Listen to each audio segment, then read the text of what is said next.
Salut à tous, on se retrouve aujourd'hui pour parler du FC Barcelone en ce mardi 17 mai et on commence directement avec le dernier match des Blaugrana, c'était dimanche soir, donc avant-hier, dans la banlieue de Madrid.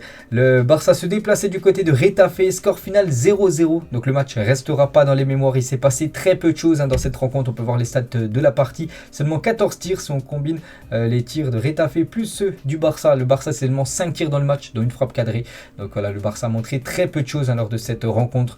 Après voilà, l'objectif du club c'était surtout de ne pas perdre. Le Barça n'a pas perdu, le Barça prend un point, synonyme de super coupe d'Espagne, vu que le Barça termine officiellement la deuxième de ce championnat espagnol, donc un triste match, c'est pour ça qu'on va en parler pendant 15 ans de cette rencontre. Et le Barça prend un point, Getafe valide sa deuxième place ainsi que sa participation à la prochaine super coupe d'Espagne. C'est seulement le seul point qu'on va retenir bien sûr de cette rencontre, c'est que la super coupe d'Espagne est validée pour le Barça, parce que si on regarde le classement, il reste plus qu'une journée. Le Barça deuxième, 73 points, le Barça ne peut plus revenir sur le Real Madrid, le Barça ne peut plus se faire revenir par l'Atlético de Madrid, donc du coup voilà, le Barça est sûr de terminer deuxième, ce qui est synonyme tout simplement de qualification lors de la Super Coupe d'Espagne qui aura lieu janvier 2023. Donc le Barça, on connaît déjà en plus les affiches, jouera contre le Betis Séville et l'autre demi-finale, le Real contre Valence. N'oubliez pas que ce tournoi, cette Super Coupe d'Espagne se déroulera comme l'édition là qui s'était déroulée début d'année en Arabie Saoudite, donc il pourra avoir un classico, donc Barça-Real Madrid potentiellement en finale. Donc la une du journal sport hier, donc en gros Super Coupe d'Espagne, en gros Super Coupe, voilà, vu que voilà, ce point permet bien sûr au Barça d'être deuxième et voilà, tout simplement de jouer cette Super Coupe. Et la une journal Mundo Deportivo, toujours hier, donc en gros un point d'argent, voilà, point d'argent de terminer deuxième bien sûr, voilà, de cette Liga. Et du coup le Barça les gars, avec ce nouveau match à l'extérieur sans défaite, donc le Barça tout simplement est invaincu à l'extérieur en Liga sous l'ère Xavi. Donc on va regarder tous les matchs qu'il a disputés.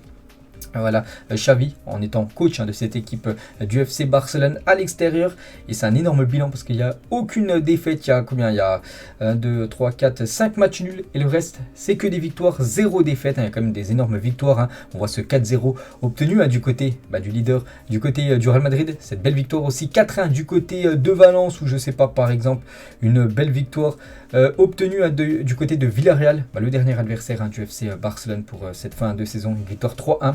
C'était le premier match de Xavi à l'extérieur, donc félicitations bien sûr à Xavi, voilà, son équipe voyage très très bien à l'extérieur et il a fait quelques déclarations en conférence de presse. Aucune des deux équipes n'a pris de risque car le résultat arrangeait tout le monde. Au vu des scores sur les autres terrains, nous avons sauvé une saison qui aurait pu être bien pire, bien sûr, n'oubliez pas qu'il avait pris l'équipe 9e et termine du coup 2e de la Liga, donc on va dire c'est plutôt pas mal, bien sûr, même si bien sûr l'objectif du Barça chaque saison c'est de remporter le titre, tout simplement. Il a aussi dit la saison prochaine nous vont remporter des titres, être de retour. Nous avons pu revenir dans les 2 premières places de la Liga depuis novembre, donc nous devons travailler pour le futur, nous devons nous renforcer, voilà ce qu'il dit, il doit avoir un gros mercato du côté du FC Barcelone bien sûr pour prétendre à des titres saison prochaine. Les autres déclarations de Xavi: nous n'avons pas pu rivaliser avec Madrid en championnat, nous n'avons pas pu rivaliser dans le reste des compétitions, on a sauvé la 2e place lors d'une saison qui aurait pu être bien pire. Memphis a un peu un bleu tout simplement auprès de la hanche, ça n'a pas l'air grave, tout simplement. Nous verrons ce qui se passe avec Riqui Puig, nous devons bien planifier. Le conseil d'administration, Matteux et Jordi savent ce que je pense, il faut regarder la situation économique selon comment on va prioriser, mais il faut encore concourir pour les titres. Il a également dit pas une minute pour Dembélé qui n'a pas joué. J'ai décidé de jouer avec Ferran d'après ce que je vois à l'entraînement pour des situations spécifiques. Aujourd'hui j'ai décidé cela. Adama n'a pas joué non plus. Donc voilà, en gros les choix tout simplement de Xavi lors de ce match contre Getafe, qui restera, je le dis, pas dans les mémoires. Et on peut voir le 11 qui a commencé titulaire cette rencontre. Voilà, ce 11 plutôt inédit les gars, avec Baldé par exemple qui a commencé titulaire, lui qui est souvent bien sûr remplaçant. Riqui Puig lui aussi qui est également souvent remplaçant, il a commencé également titulaire. Sinon voilà, les cadres de l'équipe comme je sais pas, Ferran Torres, Ter Stegen, Memphis Depay ou même Aubame, ou même bien sûr le capitaine Sergio Busquets. On va parler de Busquets, il a fait une déclaration à la fin du match lors de la phase de match retour: nous avons été plus solides en prenant plus de points, nous devons être plus réguliers la saison prochaine, aucune équipe n'a pris de risque aujourd'hui, nous finissons 2e et il faut aller de l'avant. Donc voilà ce qu'il dit par rapport à ce match, que ça arrange bien sûr les deux équipes. Il a a aussi dit, nous avons des problèmes à cause de la situation économique du club. J'espère qu'ils formeront une équipe aussi compétitive que possible afin de concourir pour les titres. Lui aussi, il parle, en gros, il demande tout simplement à la direction, à la Juan Laporta tout simplement, de faire un gros mercato pour la future saison, bien sûr, pour essayer, bien évidemment, de remporter de nouveau des sacres. On va parler de ce jeune joueur que je connaissais pas du tout, les gars. J'avais jamais entendu parler de ce joueur. C'est la première fois que je le vois, vu qu'il a joué avec l'équipe première, Mika Marmol, 20 ans, réalise ses débuts en équipe première. Félicitations à lui. Donc c'est tout simplement le 193e joueur du centre de formation du FC Barcelone à faire ses débuts avec l'équipe première. Félicitations à ce défenseur. Voilà, c'est un défenseur qui a joué quelques minutes. En fin de match contre cette équipe de Retafe. Donc il est très jeune, il a seulement 20 ans, donc un nom à se souvenir tout simplement pour le futur. Et il a fait une petite déclaration: je suis content d'avoir réalisé mes débuts en équipe première, c'est difficile au vu de l'effectif. Xavi m'a dit de prendre du plaisir et de conserver le ballon. J'ai pensé à ma famille et à mes amis, je garderai ce maillot et ce short comme souvenir tout simplement de cette première apparition avec l'équipe professionnelle du FC Barcelone. Donc félicitations à lui et bonne chance à lui maintenant d'être performant et pourquoi pas essayer d'avoir une place, peut-être pas titulaire, voilà, pour la saison prochaine, là je vous parle, mais voilà, d'avoir une place déjà dans le groupe et bien sûr de temps en temps dépanner l'équipe. Ansu Fati, les gars, le numéro 10 de l'équipe, les autres photos du match, voilà, pendant le match et avant le match. Ansu Fati, on peut voir aussi le jeune Alejandro Balde, j'avais dit qu'il a commencé titulaire, donc une petite photo du jeune joueur aussi qui sort du centre de formation de la Masia. On peut voir aussi Dani Alves, ce joueur expérimenté, bien sûr Dani Alves qu'on ne présente plus, une petite photo après le match de Dani Alves. Et Mingueza, les gars, d'après Mundo Deportivo, le joueur qui a montré le plus de caractère du côté du Barça contre Retafe. Donc en gros, d'après Mundo Deportivo, c'est lui qui a été le meilleur. Après, j'ai pas vu le match, c'est pour ça que je vais pas pouvoir en parler. J'ai bien fait de pas avoir vu le match, vu les stats, que ça a été un match, on va dire, très moyen à regarder. Donc d'après Mundo Deportivo, Mingueza, ça a été le meilleur blaugrana lors de cette rencontre. Du coup, voilà, le match contre Retafe, voilà, c'est fait. Bon, il n'y a pas eu de victoire, il n'y a pas eu de défaite, match nul, ça arrange les deux équipes, donc parfait, on va dire, pour les deux clubs. Et du coup, maintenant, voilà, la fin de la saison, elle est très très proche. Il ne reste plus qu'un match en Liga. Le Barça joue contre Villarreal. À noter, les gars, qu'il y a un nouvel horaire, ça sera dimanche là qui arrive. Coup d'envoi 22h. N'oubliez pas que le match normalement devait commencer à 19h30. Donc comme tous les autres matchs, et du coup changement d'horaire, il commencera à 22h cette rencontre dimanche soir, c'est tard quand même, 22h, c'est comme ça. Et après il restera un match amical, ça sera contre les meilleurs joueurs de la Ligue australienne, prévu le 25 mai prochain, donc 3 jours après ce match contre Villarreal. Donc concernant cette rencontre, Xavi qu'on convoquera tous les joueurs disponibles pour le match amical à Sydney contre les All-Stars du championnat australien le 25 mai prochain. Donc tout le monde sera convoqué, enfin ceux qui ne sont pas blessés bien sûr, pour disputer cette rencontre. N'oubliez pas que le Barça se déplace là-bas et le Barça touchera comme un gros chèque, plus de 5 millions. Voilà, le Barça recevra bien sûr en disputant ce match contre les meilleurs joueurs du championnat australien. Concernant le futur, donc là on va dire que le Barça est peut-être en roue libre, voilà, c'est quasiment les vacances, vu que ils sont sûrs de terminer deuxième. Donc le dernier match contre Villarreal, donc le Barça prépare ce dernier match dimanche prochain. Donc c'est les photos de l'entraînement, c'était hier, voilà, aux séances de récupération le lendemain de Retafe Barça. On peut voir Adama Traoré sous ce magnifique soleil du côté de Barcelone. De Jong, Alba, on peut voir aussi le jeune Gavi, voilà, tout le monde était à l'entraînement. On peut voir aussi beaucoup de sourires, vu que cette deuxième place est enfin acquise. Bonne semaine à tous les supporters du Barça dans le monde entier. Donc voilà, tout se passe bien actuellement du côté du Barça qui finit quand même très bien cette saison, malgré que le titre n'a pas été acquis, parce que quand on voit qu'ils étaient quand même 9e du championnat en novembre, on peut voir que cette deuxième place, bien sûr, est très bonne. On va parler maintenant du mercato, parce que maintenant il y aura beaucoup d'infos du mercato, vu que le mercato arrive, puis c'est quelque chose de très important pour préparer bien sûr à la prochaine saison. Et là, une Journal Sport aujourd'hui, commencer la révolution, donc en gros, commencer tout simplement à penser par rapport à ce qui va se passer lors du prochain mercato, avec les arrivées et aussi les départs. Et on peut voir là une Journal Mundo Deportivo aujourd'hui, Lewandowski, oui, au Barça, voilà, en une de ce journal. Et on va parler de Robert Lewandowski, qui reste quand même la priorité absolue du côté du Barça pour cette saison prochaine. Donc Lewandowski veut déménager à Barcelone dès que possible. Xavi s'est entretenu avec le joueur et a dit nous te voulons. Barcelone contactera le Bayern cette semaine. Donc voilà les gars, les infos qui arrivent sur Lewandowski. Donc voilà, Lewandowski, on sait qu'il n'a pas prolongé, il ne veut plus prolonger du côté du Bayern. Lewandowski veut rejoindre Barcelone, il veut même déménager dès que possible du côté de Barcelone. Donc maintenant, il faut que bien sûr tout se mette en place, voilà, que les deux parties, l'agent de Lewandowski, voilà, le Barça, tout ça se rencontrent et que tout soit signé. Ça peut prendre des jours, ça peut prendre aussi des semaines, voire des mois. Peut-être, les gars, ça sera officiel le dernier jour du mercato, hein, ça se peut, en espérant que ça soit le plus rapidement fait, bien sûr, pour que Xavi puisse avoir Lewandowski lors de la pré-saison, hein, bien sûr, s'il compte sur le joueur polonais. Et toujours sur Lewandowski, hein, le club est satisfait des mesures prises par Lewandowski. Robert fait tout pour quitter le Bayern Munich et après la conversation avec Xavi, il sera heureux d'être le chef de file, hein, du projet. Hein. Bien sûr, ça sera quand même la méga star pour moi de l'équipe du FC Barcelone s'il rejoint le club. Hein. Pour moi, ce sera bien sûr la grosse star, hein, Robert Lewandowski.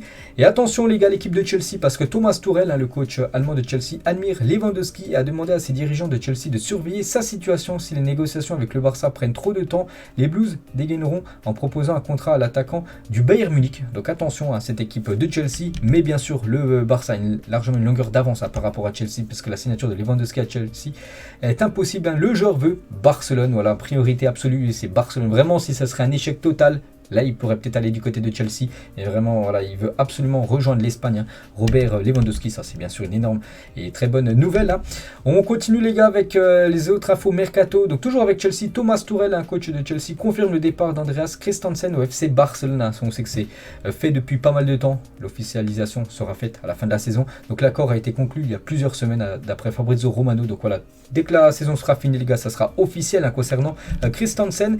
Azpilicueta, autre joueur de Chelsea, n'est pas en fin de contrat après cette saison. Une clause a été déclenchée qui a automatiquement prolongé son contrat pour une autre saison. Si le Barça veut le signer, il devra payer une somme modique, donc en gros une toute petite somme. Mais bon, ça reste quand même de l'argent à payer. Voilà, s'ils veulent s'offrir Azpilicueta, donc à voir, hein, si le Barça va vouloir bien sûr lever, hein, cette toute petite clause, hein, pour Azpilicueta, ou bien sûr pense à un autre défenseur, parce que ce joueur aussi est pisté, hein, par l'équipe du Barça. Le Barça s'intéresse à Jules Koundé, donc d'après RMC Sport, hein, à la recherche d'un défenseur central. Le Barça s'est penché sur le cas de Jules Koundé sous contrat avec le FC Séville jusqu'en 2024. Un très bon défenseur, en plus connaît très bien la Liga. Le problème c'est que je pense que c'est très très cher, hein. Jules Koundé, je pense que ça peut monter jusqu'à 70 millions minimum, hein, voilà, pour son transfert. Donc je ne sais pas si le Barça peut offrir autant d'argent, hein, pour le défenseur français.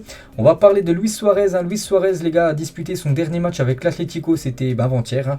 Et du coup il y a déjà pas mal d'équipes qui sont intéressées, donc Aston Villa, Séville et l'Inter, voilà, préparent une offre, hein. Mais l'Uruguayen attend toujours une offre de Barcelone. Il aimerait faire son retour du côté du Barça. Après je pense le Barça, je ne pense pas à un retour, hein, de Luis Suarez, je pense plus bien sûr à déjà Robert Lewandowski. Et voilà, Suarez lui aimerait revenir, hein, du côté de Barcelone. Bon après, s'il y a déjà Aubameyang, Depay et Suarez et Lewandowski, ça ferait trop d'attaquants. Non voilà, je pense le Barça, vraiment tout tenter, hein, pour Lewandowski, vraiment ce serait un échec, pourquoi pas, voilà, tenter, hein. Il ferait revenir Luis Suarez. Barcelone les gars aussi, avec les potentiels arrivés, hein, a trouvé un accord avec Rafinha, mais Leeds United ne veut pas entamer de négociations avant la fin de la Première Ligue. Donc voilà aussi ce joueur, hein, qu'on parle quand même depuis longtemps, pisté, hein, par l'équipe du Barça. Ça devrait se décanter à la fin de la saison, hein, donc du côté du championnat espagnol, du championnat anglais. Donc là c'est semaine prochaine les gars que c'est fini, hein, les championnats. On va parler de Ousmane Dembélé, lui aussi en fin de contrat là dans un mois et à peu près 12 jours, hein. Donc Barcelone pense que Dembélé ne renouvellera pas. Donc c'est Gérard Romero les gars qui dit ça. Donc Dembélé s'est envolé, hein, pour Marrakech aujourd'hui et son agent Sissoko est là. Ils se retrouveront demain avec le club. Le Barça craint que le joueur ne prolonge pas son contrat. Donc voilà, d'après Gérard Romero, hein, ce journaliste bien renseigné, hein, ce journaliste espagnol. Donc en gros il dit que maintenant voilà, concernant Dembélé, ce serait plus simplement qui quitterait le club, hein, et il pourrait aller peut-être du côté du PSG, hein. Le PSG est toujours en course pour faire signer Dembélé. Les bases d'un futur contrat sont déjà sur la table, hein, d'après RMC Sport. Donc voilà actuellement la situation les gars concernant Ousmane Dembélé. Concernant le jeune Gavi, la rencontre avec l'agent de Gavi s'est terminée très positivement. Le renouvellement tout simplement de ce contrat est très très proche. Donc il devrait prolonger jusqu'en 2027. Hein. Pour l'instant c'est toujours pas officiel, mais c'est très très proche, hein. Jusqu'en 2027, c'est Fabrizio Romano qui donne cette info. Clause libératoire qui est actuellement de 50 millions d'euros va être enlevée. Elle va passer à plus de 1 milliard d'euros, hein, comme pour Pedri ou même Ansu Fati. Donc voilà, ça pourrait se faire là dans la semaine ou peut-être semaine prochaine les gars, concernant la prolongation officielle, hein, de Gavi après que Araujo a été prolongé, hein. Ça fait déjà 2 semaines que l'Uruguayen a prolongé jusqu'en 2027 du côté de Barcelone. Frenkie de Jong, lui aussi, hein, on en parle beaucoup, hein, actuellement sur les infos mercato. Donc lui déjà ne veut pas quitter Barcelone, mais Erik ten Hag, le coach de Manchester United, l'appelle tous les jours à Manchester et le Barça travaille sur la formule pour conclure l'accord, hein, après Gérard Romero. Donc voilà, lui, enfin De Jong aimerait rester du côté du Barça, mais c'est pas qu'il aimerait rester du côté du Barça, qui va rester absolument du côté de Barcelone. Il pourrait quitter le club et bien sûr Manchester, les gars, le veut, et surtout son ancien coach du côté de l'Ajax, Erik ten Hag, le veut du côté de la Première Ligue. Concernant Antoine Griezmann, joueur du Barça, prêté actuellement du côté de l'Atlético, et il va rester à l'Atlético, et ça c'est une bonne nouvelle pour le Barça. C'est son président Enrique Cerezo qui l'a confirmé, le président de l'Atlético. Il va rester ici, il va continuer avec nous la saison prochaine, donc bonne nouvelle bien sûr pour le Barça, parce que le Barça ne voulait pas du retour de Antoine Griezmann. Concernant Trincao, joueur du Barça, prêté à Wolverhampton, et Trincao a donné son oui au Sporting Portugal, qui le considère comme l'option prioritaire pour remplacer Pablo Sarabia, qui devrait lui retourner du côté du PSG. Les pourparlers sont en cours au sujet d'un prêt d'une saison, mais la question du salaire est quelque chose qui n'est pas encore réglé. Donc voilà les gars, Trincao, joueur du Barça, devrait de nouveau être prêté cette fois-ci dans le championnat de Liga NOS. Concernant Dani Alves, les gars, donc Dani Alves a informé le club de son intention de continuer jusqu'en décembre prochain. Il veut jouer la Coupe du Monde et il veut le faire en tant que joueur du Barça. Les deux parties, club et joueur, partent du principe qu'un accord sera trouvé. Donc ça c'est une bonne nouvelle. Pourtant on annonçait il y a quelques jours qu'il pouvait potentiellement quitter le club. Et du coup il pourrait peut-être rester au moins jusqu'à décembre prochain. Donc Dani Alves touche le salaire minimal toléré par la Liga. Les chiffres sont revus mais ne poseront aucun problème. Le Barça facilitera sa prolongation. Son prochain salaire sera situé entre 100 000 € et un bonus de match disputé. Donc voilà les gars, donc bien sûr c'est un tout petit salaire du côté du FC Barcelone, c'est pour ça que le Barça a pu le faire revenir et il pourrait peut-être prolonger de quelques mois supplémentaires du côté de Barcelone. On va parler du papa de Léo Messi, donc Jorge Messi est de retour à Barcelone, une photo prise voilà, du père de Léo Messi et Jorge Messi, le père et agent de Léo Messi. J'espère que Messi, enfin son fils, reviendra à Barcelone un jour. Est-ce que c'est en tant que joueur ou quelqu'un dans le staff ou entraîneur, ça on ne sait pas bien sûr. Donc voilà, il espère le retour de son fils du côté de Barcelone. Et aimeriez-vous que Léo Messi revienne au Barça? Laporta, le président, oui bien sûr. Donc comme d'habitude, on ne sait pas si c'est en tant que joueur bien sûr ou quelqu'un dans le staff. Et toujours avec Léo Messi les gars, donc il y a un an jour pour jour, c'était exactement le 17 mai 2021.